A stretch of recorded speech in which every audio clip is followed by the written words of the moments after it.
Orang kulit hitam tidak bisa disalahkan atas dendam mereka terhadap isu rasisme. Mereka-mereka hanya bereaksi terhadap 400 tahun perlakuan rasisme yang dilakukan secara sengaja oleh orang kulit putih Amerika. Begitu kata Malcolm X, seorang pejuang anti-rasisme pada abad ke-20 lalu. Apa yang diperjuangkan oleh Malcolm X pada abad ke-20 lalu ternyata masih berhubungan dan masih relevan dengan apa yang terjadi terhadap perjuangan anti-rasisme di Amerika Serikat di zaman saat ini. Dalam tempo 1 tahun ke belakang, kita mengenal aksi Black Lives Matter yang begitu besar. Demonstrasi yang terjadi bukan hanya di jalanan Amerika Serikat, namun aksi-aksi di media sosial, bahkan mungkin kita adalah salah satu orang yang terlibat dalam mengkampanyekan konten dari aksi tersebut. Lantas, bagaimanakah perkembangan sejarah dari masa ke masa yang mengakibatkan rasisme ini begitu eksis dan mengakar kuat di Amerika Serikat? Dan kita juga perlu pertanyakan, apakah di Amerika Serikat ini kebijakan-kebijakan politiknya juga memiliki pengaruh dan korelasi terhadap isu rasisme yang berkembang di sana? Baik teman-teman sekalian, nah ini juga penting kita sebagai mahasiswa HI untuk menanggapi isu-isu rasisme ini. Di video ini, selain dua hal yang tadi disebutkan juga akan dibahas terkait bagaimana kita sebagai mahasiswa hubungan internasional menanggapi isu rasisme ini. Baik, teman-teman sekalian, selamat menyaksikan. Isu rasial di Amerika Serikat. Sebenarnya, apa definisi dari isu rasial? Isu rasial merupakan sebuah isu yang menjelaskan bagaimana terjadinya sebuah diskriminasi atau rasisme di wilayah tertentu. Untuk di sini kita mengambil contohnya yaitu di Amerika Serikat. Sebenarnya, ras dan rasisme merupakan dua hal yang berbeda dan kita harus memahami dua hal tersebut. Ras merupakan sebuah perbedaan biologis dan didapat sejak lahir sehingga tidak dapat ditolak oleh seseorang maupun kelompok tertentu. Sementara rasisme merupakan perbedaan tindakan yang mengarah kepada ketidakadilan terhadap sekelompok orang ataupun seseorang, baik itu berupa tindakan, perbuatan, maupun perkataan. Sehingga dapat disimpulkan bahwa ras merupakan perbedaan biologis, sementara rasisme adalah perbuatan tindakan yang mengarah kepada negatif. Di sini, rasisme dapat terjadi akibat adanya konstruksi sosial yang berkembang di masyarakat dan juga stereotip, baik itu negatif maupun positif, yang menganggap seseorang atau ras tertentu memiliki kelebihan ataupun memiliki sejarah tertentu yang menganggap bahwa mereka memiliki kelebihan dibandingkan kelompok yang lain. Sehingga terjadilah rasisme dan menganggap dirinya lebih superior ataupun lebih baik dari kelompok tertentu. Kasus-kasus pelanggaran isu rasial yang dilakukan oleh pihak kepolisian berulang kali terjadi di Amerika Serikat yang berkelindan dengan kesenjangan di bidang ekonomi, pendidikan, serta kesehatan di negara tersebut. Kondisi ini diperparah oleh perlakuan diskriminatif antara warga ras putih dan warga ras hitam. Dari potret sosial inilah yang menjadi bara yang terus menyala dan memicu kerusuhan sosial tersebut terjadi. Kerusuhan rasial pertama kali di Amerika Serikat pada tahun 1965, tepatnya pada 17 Agustus tahun 1965. Kerusuhan ini dimulai ketika Marquette Frye dan saudara tirinya yang dihentikan secara tiba-tiba oleh pihak kepolisian dan dibawa untuk menjawab beberapa pertanyaan. Beberapa orang yang berkulit hitam dikatakan mengelilingi kantor polisi pada saat itu. Kemudian pada Juli tahun 1967, kerusuhan rasial juga pernah terjadi di Detroit, tepatnya di negara bagian Michigan. Orang tewas dalam tragedi tersebut dan melukai lebih dari 2.000 orang.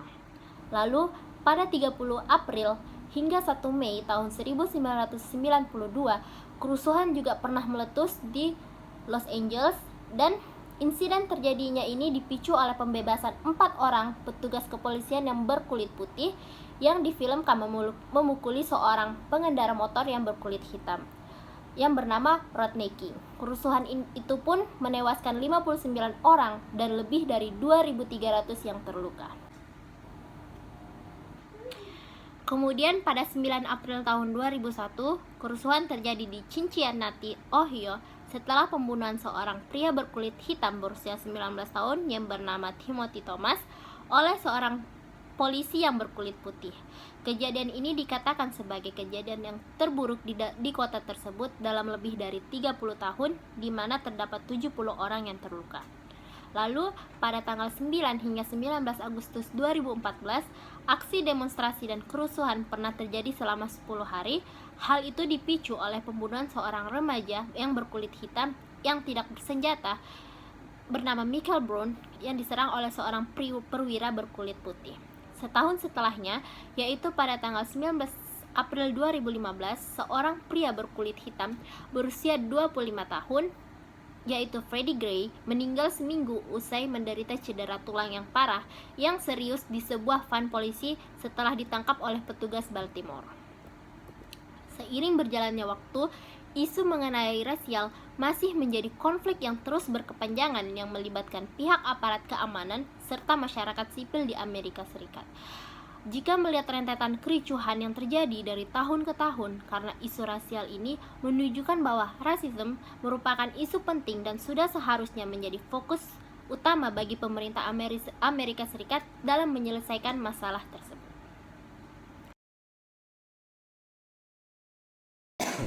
Assalamualaikum warahmatullahi wabarakatuh. Baiklah, pada kesempatan kali ini saya akan menjelaskan terkait American Racial Policy dan bagaimana saya sebagai mahasiswa HI memandang isu rasisme yang terjadi di negara Amerika Serikat. Sebelumnya, kita akan mengkilas balik dulu apa sih yang terjadi di negara Amerika Serikat itu sehingga isu rasisme itu terbentuk.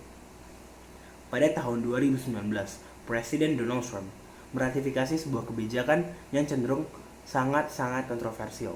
Kenapa saya mengatakan kebijakan itu kontroversial? Trump meratifikasi sebuah kebijakan yang cenderung white protectionism atau white repatriationism. Kebijakan ini cenderung menempatkan kulit hitam di bawah kulit putih. Ini adalah sebuah diskriminasi ras. Ini adalah sebuah eksploitasi kulit hitam yang terjadi di negara Amerika Serikat. Masyarakat atau ras-ras yang berkulit hitam tidak mendapatkan hak-hak yang sama yang didapat oleh ras kulit putih, entah itu bagian pekerjaan, perlakuan dalam tindakan sosial, serta pendidikan. Mereka cenderung lebih didiskriminasi. Dan diskriminasi ini tidak hanya diskriminasi antara sosial. Ini adalah sebuah systematic racism atau sebuah sistem yang merekonstruksi politik sosial masyarakat yang cenderung lebih rasis terhadap masyarakat lain. Sehingga ini merupakan sebuah case yang kompleks. Kita masuk ke main point kita. Kenapa sih saya sebagai mahasiswa harus penting mempelajari isu ini?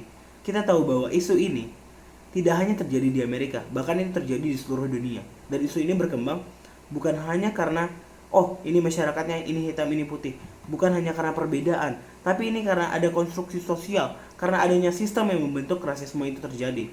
Rasisme itu tidak semerta-merta terjadi karena perbedaan, tapi karena adanya sistem yang menekan itu terjadi. Jika kita kembali ke main point kita di kebijakan politik Amerika, pemerintahan Amerika itu sendiri melanggar American Dreams, di mana kita tahu American Dreams adalah cita-cita utopis Amerika yang menjunjung tinggi nilai persatuan, kesatuan, dan cinta damai, menghargai segala perbedaan, dan mencintai serta menghormati hak-hak manusia lain. Apa yang dilakukan Trump sangat merusak citra Amerika Serikat. Apa yang Trump lakukan sudah menodai cita-cita utopis Amerika. Ini sungguh tidak baik bagi Amerika Serikat sendiri, dan itu juga tidak baik bagi dunia internasional. Amerika sebagai sebuah role model demokratis, Amerika sebagai sebuah role model negara superpower, seharusnya mencontohkan hal-hal ini tidak harus terjadi di negara sekaliber Amerika. Ini adalah sebuah anomali, ini adalah sebuah hal yang tidak seharusnya terjadi di Amerika. Tapi kenapa itu terjadi? Ya kembali lagi, ini adalah sebuah systemic racism. Ini adalah sebuah kebijakan yang terkonstruksi oleh pemerintahan itu sendiri. Bagaimana sih? Lalu kita bisa apa? Kita bisa melakukan apa sehingga isu ini dapat terselesaikan? Kita bisa memulai dari menghargai perbedaan itu sendiri. Kita dapat menghargai bagaimana heterogenitas manusia itu dapat terbentuk. Yang berbeda itu tidak hanya kita, karena perbedaan tidak selalu menciptakan sebuah pertengkaran dan keributan. Tergantung dari kita lah yang memandang perbedaan itu sendiri. Kita harus menghargai, mulai menghormati sesama, dan tidak ada membeda-bedakan manusia, karena setiap manusia pasti berbeda. Hanya saja bagaimana cara kita menyikapinya, bagaimana cara kita menyikapi sebuah perbedaan untuk menciptakan sebuah persatuan. Salam mahasiswa.